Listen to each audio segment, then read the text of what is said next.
I'm here today with Jason Maxwell. He is the program director of our Online Trainer Mentorship, my high-end mentorship.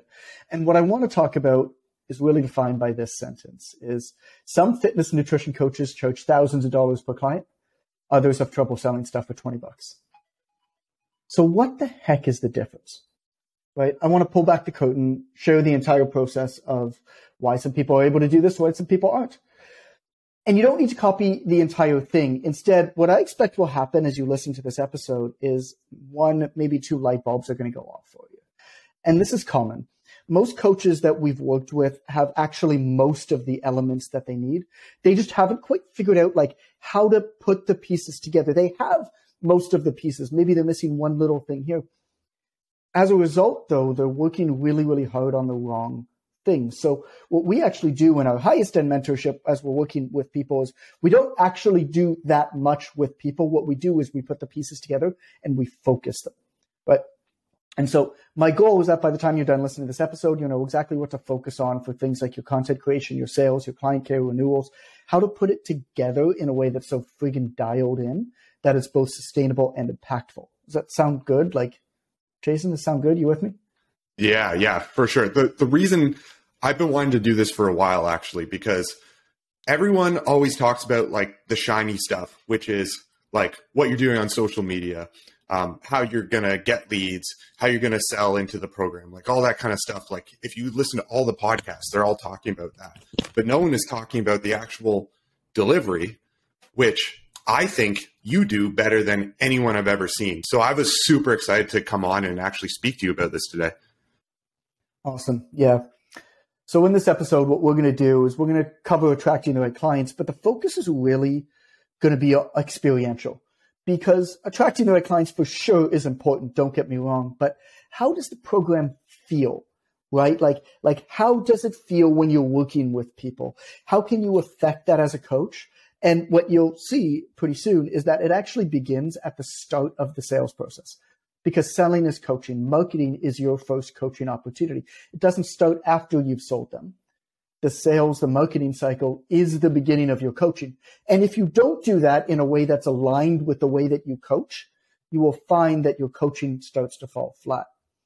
So, like I said, to do this, what I'm going to do is I'm going to walk you through my own high-ticket transformation program and exactly how it operates, which is called the Online Trainer Mentorship, or OTM. And for full context, OTM is for fitness and nutrition coaches looking to scale their business. The same way you offer your clients transformation in their fitness, in their physique, in their mentality, right? We offer our mentorship students a transformation in their business. It's actually the same process. And part of how we do this is by involving them in a similar process in the one that they're going to be building for themselves. By experiencing how it feels to be part of an incredibly well-run, well-structured program, they can then better deliver it themselves. You know, there are certain things you can read in a book and listen to on a podcast, but there's other things that when you actually go through it and you're like, oh, I feel how that feels because it's been done for me. All of a sudden now you can do this better. So in experiencing how all these steps feel, as people are going through these steps to like develop and launch their own program, right, they can better launch and maintain their own. So before we like get into the real like nuts and bolts of this thing, I want to cover two quick things just because I want you to get out of your own head.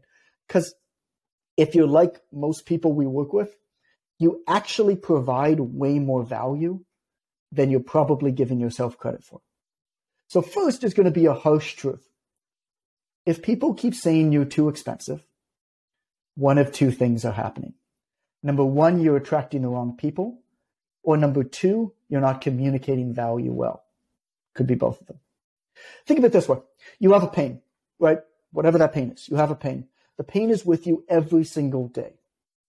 You look in the mirror, you get snide results, you don't feel good mentally, physically, whatever it is, you have this pain. You find somebody who you believe can help you heal that pain. And you actually trust for once, finally, that this process will actually work. That's worth a lot, right? Mm-hmm. Workouts, coaching, a nutrition plan, not worth much. Healing a pain, helping somebody transform into the person they've all wanted to be, that's priceless. Coaching doesn't have a lot of value. Transformation does. a lot of what we teach our students in the mentorship is how to actually deliver and communicate more value to their clients. And it's not a trick. It's not like it's not some like weird, like mind game thing. It's actually figuring out how to add more value into the service and then communicate that value well so that you can charge, in many cases, like 10 times more than what you were before. And people are still going to think that they got a great deal because of the value that they got.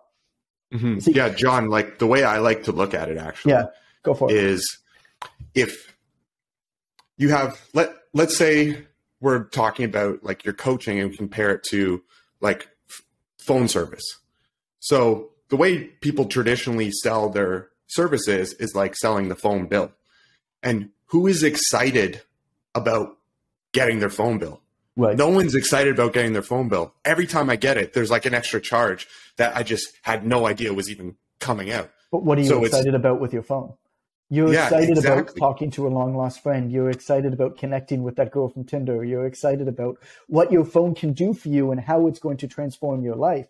You're not excited about the megabytes of the phone. So you don't sell the phone, you sell what the phone enables you to do. Right. Mm-hmm. Yeah. Like you get excited about the experience of just opening up your, like, let's say a brand new iPhone. Right. Like they've done such a good job with that experience and all the feeling involved, like all the way down to the packaging, where that's how I like to look at like packaging your services. Right. Is you want to sell the iPhone, you don't want to sell the phone plan. Right. Yeah. I mean, think about how we sell the mentorship. Nobody wants a mentorship. Nobody wants a mentorship for online coaching, online nutrition consulting. What people want are the results of the mentorship. You know, people want to retire their husbands like Melissa. People want to be able to move to the Canary Islands in Spain like Roberto. People want to be able to finally buy a house. Like this is like, who is it that just bought a house? There was one of us. Nick Bland, probably. Nick just bought a house. Students, actually. A bunch of people. Yeah, that's a common one is finally being able to buy a house. That's what people want, right? And so the mentorship gets in there. So coaching is how you achieve the result, right? But you don't sell the coaching, you sell the result of the coaching. Okay, number 2. You help more people by being expensive than you do by being cheap. I'm going to say that again. You help more people by being expensive than being cheap. There is this wild misconception that ruins more fitness and nutrition careers than anything else, which is I am a good person, because the majority of people who work in fitness nutrition, Jason, that I speak to are just genuinely good people. Like we don't go into this industry to get rich. Like you don't enter in, you do it because fitness nutrition has changed your life. And you know the impact that can have for others because of the impact it had on you in some way, shape, or form. And you want to help other people feel that and live a better life and stay out of disease and feel good and all those amazing things. You don't do it because you want to get rich. So they're good, genuine people that actually just want to help people, right? But the way to help people that they think is like, oh, I need to give away all my services or charge a little so everybody can afford it. The reality is that if you want to make an impact, you don't have to actually make the majority of the money from the people that you're impacting. Let me give you a metaphor. Is that cool? Yeah, yeah. Like I want to hear this. This is like a weird metaphor that I always give because I feel like it illustrates this problem really, really well. Let's say that you're really passionate about dental hygiene in developing countries. And you believe that the solution is that they need more toothbrushes. Well, you don't actually need to start a toothbrush company that sells toothbrushes really cheap to the developing world. Instead, the best way to solve this problem and to help people is to start whichever company you can possibly start that makes the most amount of money you can possibly make so that you can buy as many toothbrushes as possible to donate to the developing world. If you want to actually help people, the way to do that is to build the best business you can possibly build, the most well-structured, the one that has the highest amount of profit, so that then you can take those extra resources, time, money, energy, and hire a team or commit more of your time and energy and resources into free or super low cost materials. A really good example of this, Jason, is Ben Mudge, who was in our mentorship a couple of years back. And for those of you who don't know Ben, I mean, you can look him up on Instagram. His name is Ben Mudge, and he's a legend, but he was born with cystic fibrosis. And cystic fibrosis is chronic illness. Most people die in their like 30s, but Ben has overcome it and he's become a champion in that world. And he really wants to get back to that industry. Now, the issue is that, unfortunately, as with a lot of chronic illnesses, it puts the people who have it out financially. It's not good that this is the case. It's shitty, but that's just the reality. People who have chronic illnesses often don't have a lot of money. And so Ben really wanted to get back. So he was creating this low-end membership offer to people with cystic fibrosis, and he was kind of struggling with it and figuring out how to do it. And we kind of went to him and we were like, Ben, you have this great audience because of overcoming this thing and this great brand. What you actually should do is you should build a super premium offer for a very small amount of people that makes a lot of money, that takes half of your time. And then you should effectively donate the other half of your time to this community. And his first launch, I think he did 44,000 British pounds. His second one, he did 50,000 British pounds, something like that. And it's only been up from there. And what he's done is he's built now a low-end, basically free, super cheap membership site for cystic fibrosis. It's kind of like his like philanthropy, right? Mm-hmm. That's the way to structure it if you really want to help people. 30 clients at $300 a month is $108,000 a year. You don't need a lot of customers. The other piece of this, Jason, that I think really I need to hit, like these are like the harsh truths of how this stuff works, is when you have a premium service where you're getting paid what you deserve, you do a better job and you actually get people results. The reality of it is, if you get hired to help somebody with their health and fitness, you get hired to heal that person's pain. You get hired to help them become something different. Most of the time, if they're not paying you enough for you to actually commit the adequate resources to them, you can't actually help them solve that problem. As a result, you don't do a very good job, which means you're not that satisfied, which means they're not that satisfied, which means they don't stay as long, which means they don't recommend other people to you. And then you get super burnt out and you have no extra resources to commit to anything else. You think about what we do with the Online Trainer Mentorship, Jason. Online Trainer Mentorship is my high-end premium service. We do an exceptional job for the people that are in it because we can commit an extraordinary amount of resources to helping these people overcome. Now, it's not for everybody. Most coaches can't afford it. But because I have this mentorship where the people who join it, we can get them to do just incredible levels because we charge a lot, because we can commit these resources to them. Well, I can commit then a lot of time and money and effort into free or super, super low cost content, of course, that goes everywhere else. My Instagram reached 7.3 million people last month. That's because I can commit so many resources to that. Well, then, of course, what happens is it's this flywheel effect, right? It's this positive cycle. You reverse the downward cycle if you don't charge enough is you don't do a good enough job for people. And you're still being hired to solve the problem. You're not solving the problem, which means people aren't satisfied, which means they're leaving, which means they're not referring, which means you have to get more people, which means you're going to charge less, which means you don't have time to create content. And it just goes down and down and down and down. This is how burnout happens. When you do it the other way, it's the exact opposite effect. Because you are doing a great job for the people who hire you, they get amazing results. They refer other people. They're super happy. And then you work with fewer people. And then you have way more resources to build up your platform and commit to content and all this other stuff that you're probably frustrated because you know that you're not doing enough of it or not doing a good enough job with it. And that, of course, grows and feeds more people to your other thing and so on and so on and so on and so on. Does that make sense, Jason? I feel like I just talked there for a second. You know what it reminds me of, actually, is I think one of the most impactful things you've ever told me, and you've said this all the time, is what would this look like if it were easy? What? And to me, I don't think it gets any easier than this. Charging a lot more for your services, because you're worth way more than you're even charging now. And then that attracts like the top level of clients for you. Like the ones that you love working with, that amps you up to do an even better job with everybody. And it's just, and it's you have way more like time and effort and energy and money to commit to helping that person. Mm-hmm. Exactly. And that's like more motivating because you see it all the time. Like coaches are charging like maybe even like $100 a month and they just want to get less, like 1,000 people or 100 people, or a lot of them are charging even less, even like down to like membership sites. And it's like a hustle.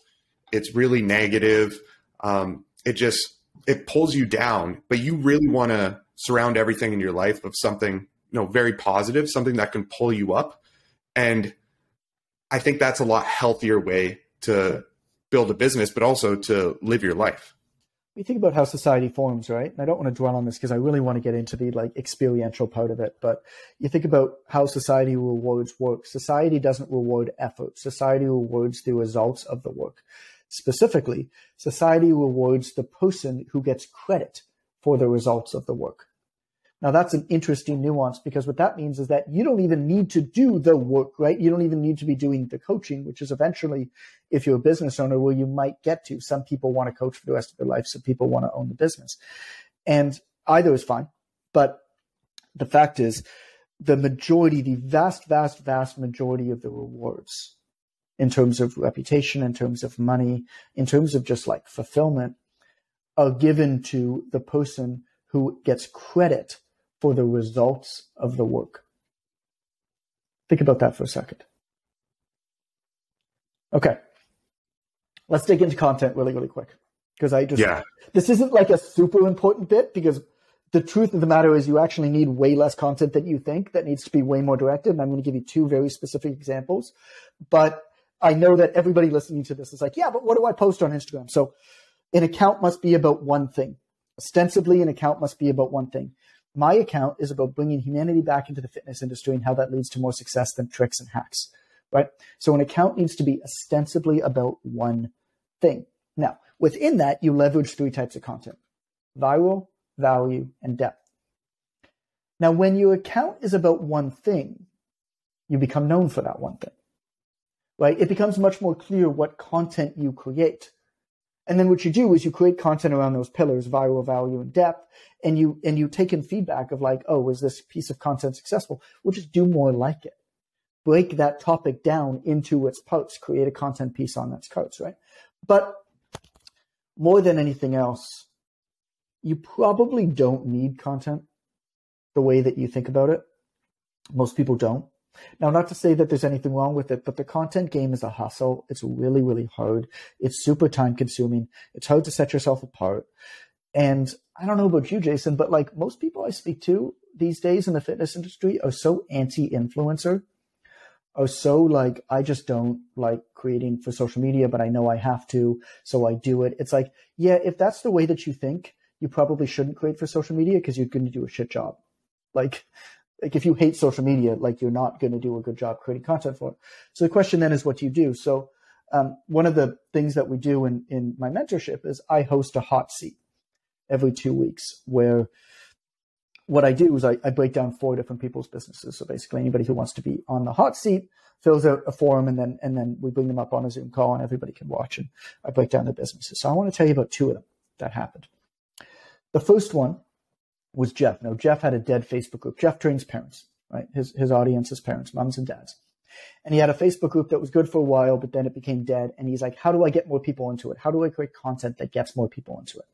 Right? My Instagram isn't converting, that type of thing. It's like, well, because you're doing like talking head Instagram stuff, and you're doing nothing to go out and get new people to your Instagram. And so unless you just basically get lucky and one of your pieces of content just kills and goes viral, then you're putting so much effort into this content, and you only have like a few hundred or a few thousand people. I don't remember what he had yet. A few thousand people on there. The odds of that going viral from a small audience are so small. What he needs to do is go out and find people who have his audience. So here's what I did. I said, all right, Jeff, here's the thing. I have a very, very good friend who's a mompreneur. She has 20-some thousand followers on Instagram. She sells pre and postnatal bags. They cost about $200 each. What you should do is you should go and buy one of her bags and do a giveaway with her and collaborate with her. And as part of that giveaway, then, people have to like both of your pages and join your Facebook group to enter in the thing. Well, Jeff charges $2,000 plus per package. He can do 10 of these giveaways and make one sale and break even. Mm-hmm. How many mompreneurs, small businesses that have 10, 20, 30,000 on Instagram are there? And so you don't need like my friend who happens to own this. That was just a connection that I was able to make. But I introduced him to my friend Ro, and she was ecstatic to do it. Right? So like, what are you doing is my question. Like, are you, everybody's trying to create content into the abyss. Like, I always think about this type of stuff of what is the problem you're trying to solve and how can you work backwards from that problem? Don't try to create solutions without understanding the problem. The problem is I need parents to enter in my Facebook group who are actively engaged in online stuff that might be good candidates for a premium fitness program. Okay, well, I'm going to go to high-end mompreneurs and I'm going to partner with them. Okay. It's strategy behind the content, and it's the focus of the content. That's what matters. Without this focus, you don't know what to post, you don't know who to collaborate with, and you're stuck doing a whole lot of work and getting almost no benefit. Can I tell you one more story, Jason, before we move on from content? Yeah, please. So this one I like, because this one is way more abstract, but I think the second you hear it, everybody that I tell the story to, the second that they hear it, they're like, oh shit, I get it now. So another one of our mentorship students, Greg, his business is he wanted to, now he does, run fitness programs out of high-end surf resorts around the world. Okay? He doesn't need Instagram. Who gives a shit about him demonstrating a squat or pointing to words in space or whatever, talking head about why you should surf and educating? No, work backwards. He needs to build connection with the executives of the high-end surf resorts around the world. So my recommendation to Greg, which he's done now, was to build a podcast that features the leaders and the trailblazers in the surf business community and interview them. Because then what that allows him to do is call up the executives for every single one of these resorts and get him on his podcast. Well, he just so happens to run a fitness program for high-end surf stuff. Right? His podcast doesn't have to be about fitness because his goal is to build connections with these people, knowing that when they need a service like his, he's going to be the one that they call. And then what he does is he starts introducing these people to one another and connects them. Right? Greg probably needs to do anywhere from 15 to 20 podcast episodes, and he's done. Like he's finished. Now he's built his network. And so immediately you hear something like that, and I hope that it just kind of clicks for you. You're like, oh, that's how social media works. Oh, that's how content works. Because Greg could have an Instagram account with 50,000 followers that are just kind of interested in fitness. Or he could have this podcast that gets 50 people to listen to it every week. And 50 of the right people. And if these 50 people are executives and business leaders in the international high-end surf community, that's going to be way more beneficial to Greg. Okay. Next up. We're running through this. Like I said, There's going to be a lot coming at you here. My hope is that 1 or 2 light bulbs is going to go off. Don't feel like you need to input all of this right away because there's more coming, believe me. But, and you're not going to get this all at the beginning, right? Like this is a process to put it into action. We've been running our mentorship for a few years now. We've had hundreds and hundreds of people who have come through that, in addition to the tens of thousands that I've worked with in my other programs. And so that's how we're able to put this together in such a succinct way, right? Mm-hmm. Next up, you got to choose your customers. I don't know, Jason. I feel like this is such an understated thing. What do you think? Yeah. I see it all the time too. You want to work with these certain types of people, like I call them like your A plus clients. It's like, when you were back when you were training and there was, you'd look at like who you had on the schedule that day. And there was like the few people that you just always look forward to training. But then and you knew they were going to renew and you knew that they were going to be there. Yeah.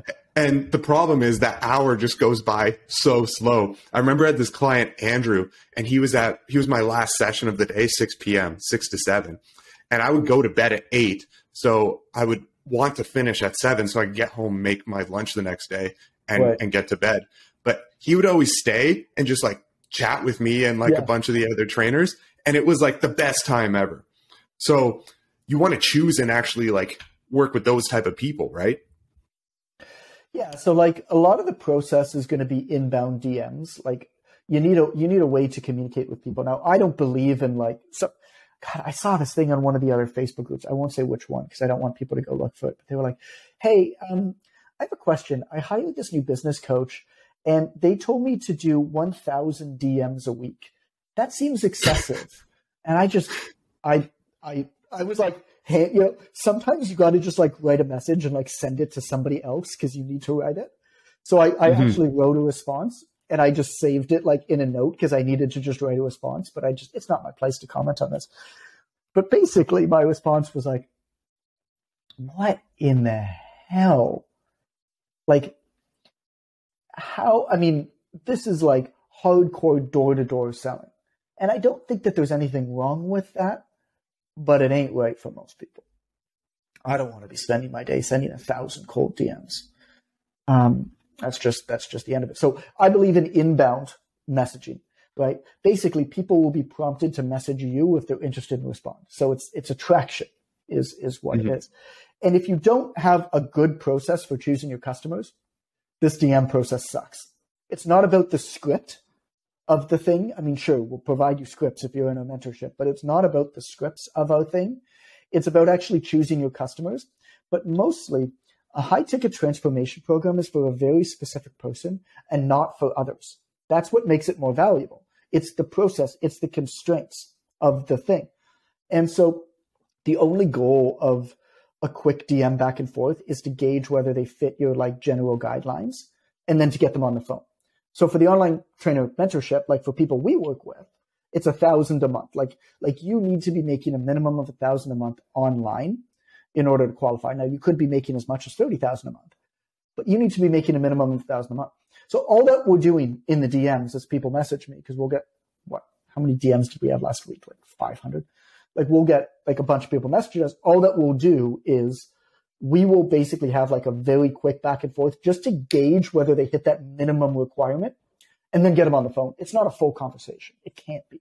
You just can't spend your time doing that. And if they don't meet the requirement, recommend an article, recommend a book. In our case, we often recommend the Online Trainer Academy, which is my basically intro program for people just getting started, right? Building themselves up, getting their first clients. And so my point is, you have to know who your process is for and identify a very strict quantifiable or qualifiable label for where they are now before their transformation to be able to know kind of who to go up. Next up, okay, so from here on, what I'm going to do is I'm going to go super deep into the online trainer mentorship process. Is that cool? Yeah, that's probably the best way to like teach it. Yeah, like I won't like directly apply it to fitness, but you'll quickly see, I think that it's very much the same thing. Yeah. So, well, what you usually say, it's like a show and tell, right? So our clients come through, they feel the process. That allows them to get it a lot quicker so they can use it and kind of download it into their brain and in their business. And also feel what parts felt good and what parts didn't feel good. Like it's not saying you have to do it exactly this way. Our job is to show you the best practices for sure and help you build that in a way that works best for you, right? So this isn't to say that this is the only way to do it, but you should know the best way to do it, and then you can actually make a better decision whether that way is right for you or not. So the quick DM script, right, we talked about it, quickly identifies whether somebody meets our general guidelines, and then it follows with an invite for a phone call. We ask them for their time zone, full name, email, phone number, and then reply with individual times and book them in. They're sent then to a congratulations page. Now, here's a point that I want to hammer in over and over and over again. Confidence comes from the rigidity of the process. I'm going to say that again. Confidence comes from the rigidity of the process. You should always know exactly what you're doing. There should always be a process. There should never be anything left. If you go to a doctor, you're confident in what that doctor says because there's a very rigid process. You book in this exact way. You walk in this exact way. You sit in the seat exactly there. The doctor gives you a prescription, right? You know how to act at every point in the process. It's the same idea. And so after they book this phone call, there's a congratulations page. It's like, what, a 20, 30-second video, but it's basically like, here's exactly what you're going to get. Here's exactly what you need to do. Boom, boom, boom, right? It's a process. And I cannot hammer in enough how important rigidity is in this process, both for your mental capacity, but also for the potential client. They will have so much more confidence that they can trust you, that they will work with you, that you know what you're doing, the more rigid your process is in the sales cycle, right? This is what I mean. Where like coaching is selling. And so the best sales processes, they're consultative. Even if somebody doesn't buy, they should still come out better from the sales call than they entered in and feel good about the process. If you got on a call with us about the mentorship, you will come out of that call, even if you decide not to join the mentorship or we both mutually decide you're not right for it, you will come out of that call better than where you went in. You will have more direction, you'll have more clarity, you'll know what you need to work on. And you'll often come out with resources as well. So we use a 2-call system, right? The first is super quick. We learn a bit about you and your business and background, then mutually decide whether it just makes sense to have a longer, more investigative call. The second call goes deep into your past, maybe some blockages, right? And then where you want for your future. Like I said, there's often coaching involved in the second call. And if we can help you, we are super clear that we can help you. Like we know what we do. We know who we can help. We know who we can't help. We know what our program is for. And we are super clear that we can help you. And if we can't, we tell you that too, right? There's no tricks. Like we generally want to get to know you, your goals, like see if we can help. And then what we have is everybody who does our sales calls, basically our student advisors who do the sales calls, they've got, how many is it? There's like 30 or 40 video case studies and like 100 testimonials basically on a page. But what they'll do is they'll direct you to it. So if your situation is unique for whatever reason, odds are that we've worked with somebody who's similar to you in some capacity. And our student advisors know that, and they'll actually say, hey, go check out this video from this person on this page, specifically minute 12. Right? This is how you use testimonials and case studies. You don't just fire a page of case studies at somebody. We know that you're going to probably click around and find that page anyway. But the truth of the matter is, testimonials and case studies only matter as much as they are specific to you and your situation and your reservations.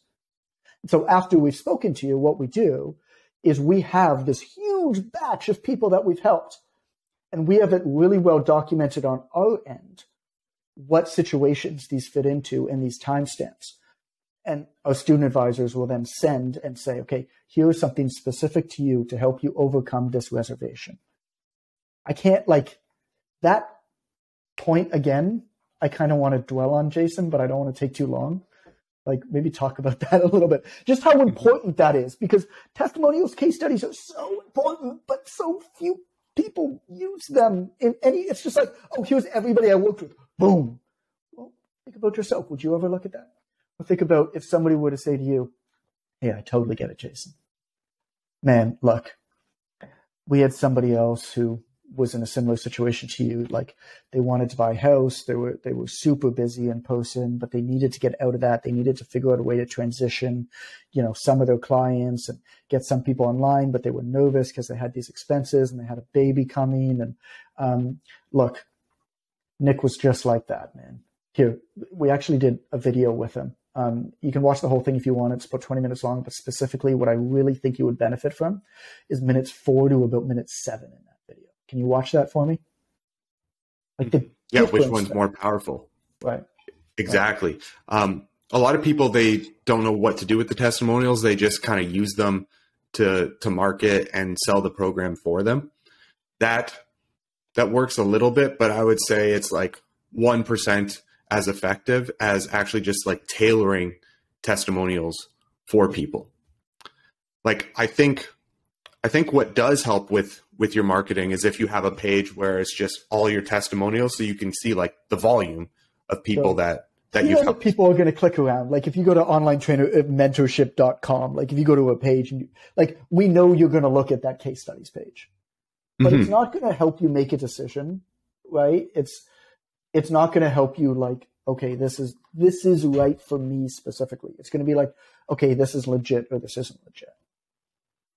Mm-hmm. Yeah, exactly. I think one thing to note too, though, is you've done such a great job building up your brand and just showing the real you. Because like I've seen you behind the scenes, and then I've seen you on like your face on social media, and you're like the same guy. Right. And you've done such a great job of like letting people into your life like that there's already a lot of trust there. So we don't need to lean on the testimonials as much. But when you're getting started and you don't have that is something that can help build the trust into your program, right? Yeah, I mean, that's fair. I like to think that I'm the same person online as offline. So that's fun. Okay, let's move on. So coaching happens during sales, right? As I think you've seen that there's actually quite a bit of coaching that just happened there in that entire sales process. And coaching in terms of like, we know exactly who our program is for. We know exactly who it's not. We have some way to identify whether people might be right very, very quickly in the DM. So we don't get bogged down in the DMs either. And then, of course, the sales calls and the rigidity of the sales call process and the coaching over that sales call process down to like the case studies and the testimonials or having resources to send folks. But it also continues immediately after the sale. And so when somebody signs up for a mentorship, the first thing a student advisor does is they make a personal introduction via phone or WhatsApp to myself, to Jason, and to their personal success coach. Every person in the mentorship has their own personal success coach. It is so important from the first second somebody starts a program with you that they know exactly who to go for if they have any questions or concerns or needs anything at any point. They need one central person to reach out to that's in their corner, right? And then it's just nice to like know who the managers are, who the bosses are. So like you have my phone number, you have Jason's phone number, you have your success's phone number from the first, pretty much right away. I mean, it depends if the student advisor has a couple calls, sometimes they're a little bit delayed, but the point is right away, you know exactly where you're at. Again, the rigidity in the process, the structure in the process, how good you feel throughout that you know that you're taken care of, because you're making a big decision to join this mentorship. And you should know that you're taken care of from the first second. The success coach then responds pretty much. I mean, we all respond, but the success coach responds and connects them on a call as soon as possible.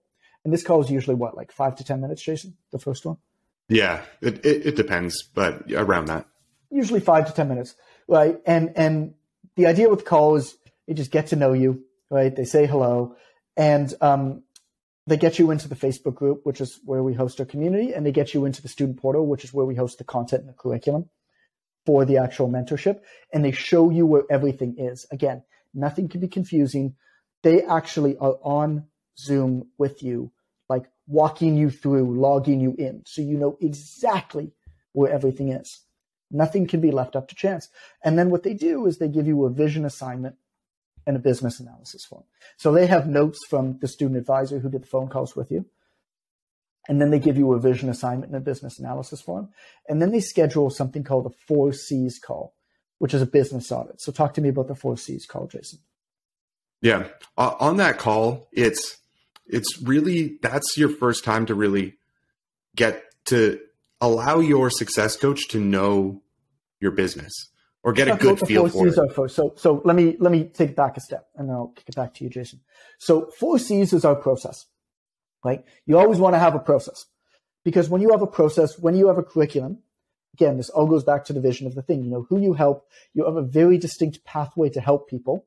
And then what you do is you build coaching into that pathway to allow people to fit into that pathway wherever is the best for them to fit in. So our 4Cs is our framework, which is content, conversations, calls, and clients. Like every coaching business has these 4Cs. And all of them are levers. And all of them bring each other up.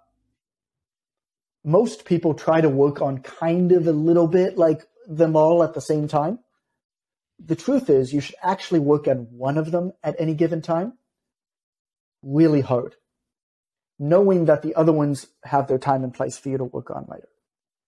And what that does then is if you get like a 10% increase, I mean, we actually have a document that you'll fill out with your success coach, but where you put the numbers down, right? Where you say, okay, I have this many pieces of content, conversations, calls, clients, and if I increase 5% here and 10% here and whatever, you'll see just the impact all of these different levers have on each other, and it's insane. But it never happens for most people because most people try to work on them all kind of jumbled together at once, right? Okay, take it back a step. What's the 4Cs called? So what we do is we start tracking that after we get to know the business. And then the student leaves that call knowing exactly where they need to focus and what the next plan of attack is. And this is before they start the program. Yeah, so we exactly. Start a new cohort the first Monday of every month. We'll accept people into the mentorship all throughout the month. But when we accept you, you know what your start date is. And you hit the ground running on that start date, right? So you have the initial call with your success coach, you do all this introduction, you have the 4C call, and you know exactly which part of the curriculum and I'll talk about this in a second, but which calls to show up to and what you're working on the minute that first day hits, right? So all this is beforehand. Exactly. And what we really try to do, honestly, is, you say like people try to focus on like all the 4Cs together, but on top of that, they're doing like 20 things for each C. And we just figure out on that call, like the one thing for each one of those C's that we need to focus on. And once we do that, that's where the magic happens. It's all about the focus. You get what you focus on. And so a big part of it is it's got to be rolling cohorts. So I mentioned that we start on the first Monday of every month. And the reason for rolling cohorts is we have people all at different stages throughout the mentorship, of course. We have a bunch of people in legacy who have been in it for months and months and months and months and months and keep renewing because they keep growing. We have people who are brand new. And they're all working together, but they're all working kind of on different things. And so as you build out your program, you got to think about, you can't just accept people all over the time because that's too unstructured. Again, rigidity in the process is important. And so a rolling cohort works really well for a few reasons. One is for marketing. You have a strict end date. You say, if you want to start by this Monday, you have to sign up by that date, right? Very, very good as a marketing element, but also it allows you to structure the coaching of the thing. And so the way that ours works is the first Monday of every month, we have this big kickoff party where everybody's there and everybody's having fun. And on that call too, we make sure that everybody knows exactly how the process works. It introduces everybody to one another. And one big element that actually Jason is super passionate about and that I agree on is on this kickoff call, your camera's on. You're on Zoom, but your camera's on, your face is there, you're present, right? If we're doing this, we're doing this. You show up or you don't show up. And, you might have a kid with you or something, like we get it, but your face is there. And that is an attitude that we want to bring forward. Again, as you're coaching people, you are the leader, right? Everything goes down from you as the leader in this thing. the behaviors that follow all go from the top. And that sifts through the rest of this mentorship.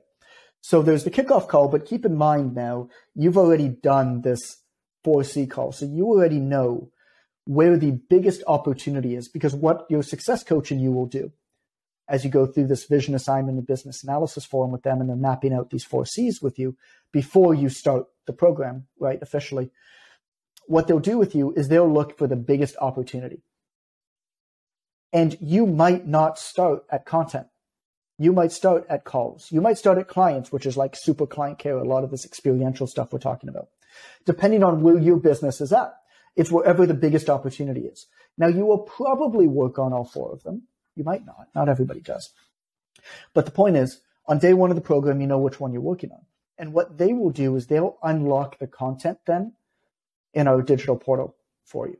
It's very important for you to have a curriculum, because the job of software is to deliver content. The job of coaches is to help you through it. The job of community is to keep you going and help you practice. A lot of these things use coaches to deliver content, and you're paying for that, and it just makes no sense, right? The problem is that you don't know what content to do and what content not to do. So the way that we solve that is we have this 4C framework. You work with your success coach. They unlock that part in the module for you. You know exactly what your homework is to work on. And then you also know what call to show up, because what we also have in the mentorship is we have an individual skills coach for each C. So there is an individual skills coach that specializes in content, one for conversations, one for calls, one for clients. And they are phenomenal at this thing, right? This is separate than your success coach. And they lead a call every day of the week. So Monday is, what are the days? It's Monday content, Tuesday conversation. Monday's calls, Tuesday clients, Wednesday content, Thursday conversations. Right. Every single week. So there is actually a group call every day of the week, because on Friday there's rolling calls that I'll tell you about in a second. But you're not going to attend all of them, right? You're only going to attend the call specific to the pillar that you're working on. Mm-hmm. And that's the whole point. So you will attend that call if you can, or watch the replay. Ideally, you'll attend that call, and you'll do the homework. And then your success coach checks up with you all of the time, gets on the phone with you if they need to. And your success coach then is in charge of figuring out whether you're a green, yellow, or red light. Do they need to jump on the phone with you, help you out through anything? Do they need to match you with one of the skills coaches for some more one-on-one support? Like, all of these things are there specific to where you're at that kind of point. There's also a bunch of bonus trainings, which I think are just important to note. But again, your success coach will help you figure out which ones to do. But things like how to be ultra successful in the mentorship. Like, just on day 1, what was the story you told about your college class, Jason? Like, oh yeah. So literally very first day, first class of school, I sat down in this like big lecture theater, and the professor just had this whole training and class around how to get an A+ in his class. And he was like, if you do all these things and you execute on this, you're going to get an A+. So I was like, this is the best thing ever. So I wrote down everything, and I did that for every single class, and it worked. Yeah.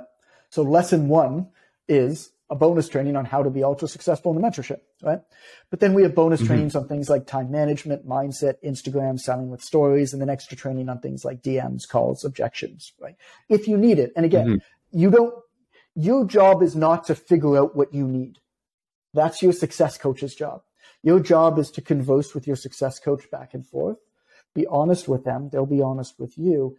And then they will feed you what you need at any one point in time, because you don't need more stuff. You don't need to think about what you need to think about. You need to learn really quickly what you need to learn, and then go out and execute that thing. The way I look at the curriculum too, it's not like it's a course that you just go through and your success coach tells you, okay, watch this one, skip to this one, go to this one. It's not like that. The curriculum is there. We use that as more of like a leverage. We took the things that everyone is going to need to know based on this business model, a high ticket or a high value model like this. And we took the things that we were just teaching over and over and over and over again and turned that into a curriculum. So the curriculum gets you like 40 to 50, maybe 60% of the way there. And your success coach brings it all together for you and your business. And I think that's also what's helps really you important. See past your own shit. Oh, yeah. Yeah. Yeah. That bonk over the head, just that leadership, right? Yeah. Yeah. Like they're your friend, but they're your coach. Yeah. That's a good way to put it. They will go back and forth between being your friend and being your coach, which means that there might be some tough love. Mm-hmm. You might need that sometimes. And just like you got to do that with your clients, they might need that. And so the only other part are the Friday calls. So Friday calls are group calls where they're super, super powerful. And we do these on a 4-week rolling cycle. And so the first one is avatar. So you're really dialing in on who specifically your program's for. Yeah, these aren't like group calls. They're like specific workshops. They're workshops. So you show up with like your homework done or mostly done. And by the end of that workshop, you have exactly what you need to move forward. Yep. Week 2 is signature program. I say week 2. The second Friday is signature program. The third Friday, you're going to role play sales calls. And the fourth Friday, you're going to role play objections. Now, the key with these Friday calls is that they are all topics that no matter how advanced or early you're on, you will benefit from attending.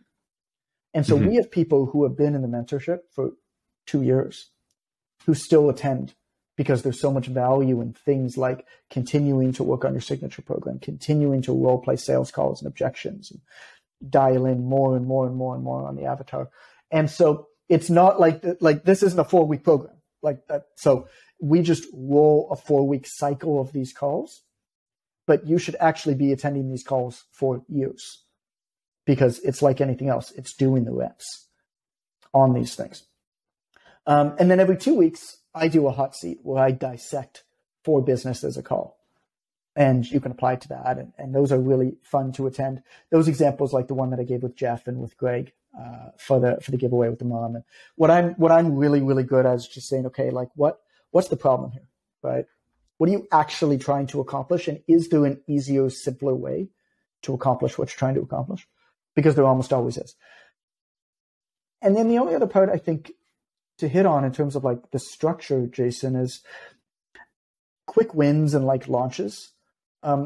Actually, every C in the 4 C's has a quick win built into it. It's very important when you work with people to get them some sort of quick win as early and as fast as possible.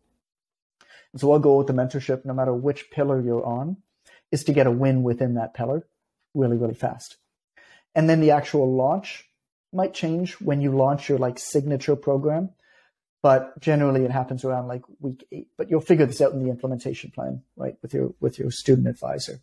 Mm-hmm. And John, you want to explain why quick wins are so important? Because I think the way you look at this, I think a lot of people could get a lot of value out of that. In terms of quick wins, I mean, your job as a coach is to help somebody take one small step forward. Oftentimes people actually know the majority of what you're trying to teach them or help them with. They're just not doing it. They're not acting on it. They don't have the clarity or the focus or the motivation, or they don't quite believe in themselves, right? They've tried and failed at this thing before. And so a quick win provides you with the confidence that, hey, there's a light at the end of the tunnel. Hey, maybe I can actually do this. And I think that that's so powerful. It doesn't have to be a big thing. It just has to be like, all right, I've taken a step forward. I've taken a small step forward. And so in any program you ever build, you should try to design into it some sort of a quick win very, very early on for that person. Okay, let's round this out, Jason. Mm-hmm. 3 things that I think are most important when you run a high-ticket transformation program. Number 1 is the rigidity in the process, start to finish. The rigidity is where the confidence comes. The rigidity allows you to coach. The rigidity also allows you to build a sustainable, scalable practice. Most people don't have this rigidity. As a result, they can never scale it. Part of the rigidity is the curriculum and building an intelligent curriculum. With us, and a curriculum doesn't mean that everybody fits into the same box, right?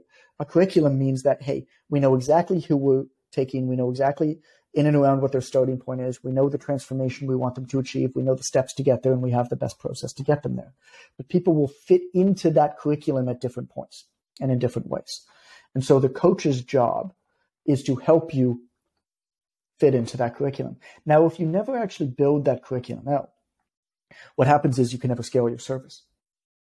Because what you need then, without that curriculum, is you have to hire on really high-level subject matter experts. And what I have found over the course of my years is that in the fitness and health industries, you get these exceptional people who have had some success, but then they hit a block and they can never get one step farther. And the reason for that is in order to get one step farther, they have to either hire people or build a better system. And they can't do those things because they've never taken the time to build a better system because they're just so over busy. And they can't hire people because they have such high standards. And the reason that you are doing well is because you're by definition exceptional. And you can't bring on anybody else because they're not as exceptional as you, and you can never find anybody that's that good. The solution is not to build like a big training program. The solution is actually to build a curriculum that allows you to get what your process is that's so good out of your head, because then what you need is, then you need really great coaches who are empathetic, who can work with your people to help them implement that curriculum and make it specific to them. And then you can come in where needed, but I'm basically never needed in the mentorship. And that's just a matter of how good this curriculum is. And that is what's missing from building a scalable process. The best people to hire are actually your most successful students. The majority of the coaches of our mentorship, almost all of them, are students from the mentorship because they can empathize where somebody was at when they start better than anybody else because they were them. They know how the process works. They've seen people be successful with it. They've seen some people not be successful with it. They know what the differences are. They know how the stuff fits in, where it doesn't fit in. Right? Those are the people you want to hire. You want to hire your best clients to be your coaches. You don't actually want to hire the best trainers. Mm-hmm. Because the best trainers are not going to train like you. And what makes you exceptional is that you are you. So you need to get that part out of your head down into a curriculum. You need to make it rigid. You need to make it experiential. And you need to have a really, really solid system of building people up. So anyway, I hope that this helps you. I hope you got like 1 or 2 nuggets. I hope some light bulbs went off.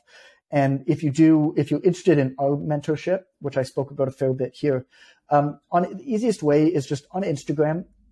My Instagram is @itscoachgoodman. Send me a DM that just says mentor. That's all. And we'll have a conversation with you and see whether, we think that it's a good fit to have a phone call. You know what the process is.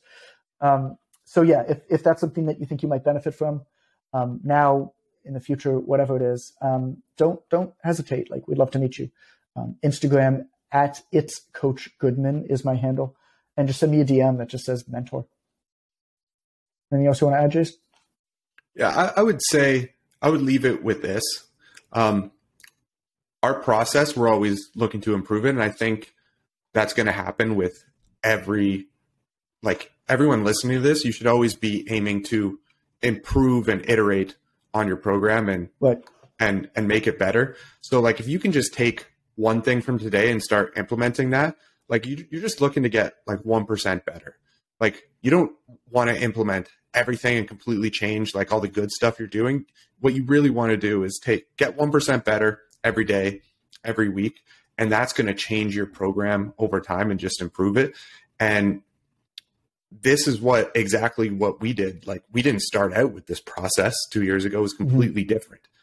So I think that's really important, which really it's really going to make you as a listener, your program to stand out by you just getting better. Love it. Jason, thanks so much, man. And Amber, thanks for being a ghost in the background. Best ghost ever. Best ghost ever.